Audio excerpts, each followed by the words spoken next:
There's a wonderful quote when it comes to grief that I came across when I was dealing with the grief over my mom. And it's this old man who, he wrote a letter about grief and people dying. He called himself an old man. And he doesn't have a name, at least in the sources that I found. And I wanted to just read that because to me, this explains grief the very best of anything. And especially if we can really believe that this is how it is, because I know grief varies from person to person. I'm not going to pretend that it's the same for everyone and it's the same depending on who you've lost. But I do believe that this principle can apply to everyone.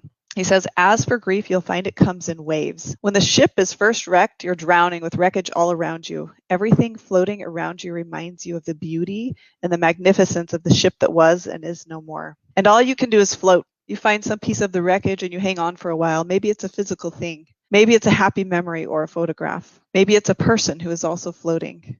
For a while, all you can do is float and stay alive. In the beginning, the waves are 100 feet tall and crash over you without mercy. They come 10 seconds apart and don't even give you time to catch your breath.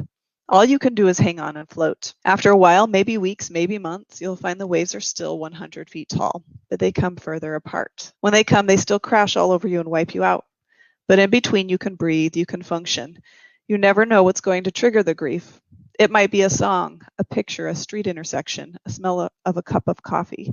It can be just about anything, and the waves come crashing, but in between waves, there is life. Somewhere down the line, and it's different for everybody, you will find that the waves are only 80 feet tall or 50 feet tall. And while they still come, they come further apart. You can see them coming, an anniversary, a birthday, or Christmas, or landing at O'Hare. You can see it coming for the most part and prepare yourself. And when it washes over you, you know that somehow you will again come out on the other side. Soaking wet, sputtering, still hanging onto some tiny piece of the wreckage. But you'll come out. Take it from an old guy. The waves never stop coming, and somehow you don't really want them to. But you learn that you'll survive them. And other waves will come, and you'll survive them too. If you're lucky, you'll have lots of scars from lots of loves and lots of shipwrecks. I just think it's beautiful because that is what healing is. It's recognizing that it doesn't all come in one shot, that it's simple and it's slow. And eventually you have this inner confidence that I will make it through it. That's what healing is.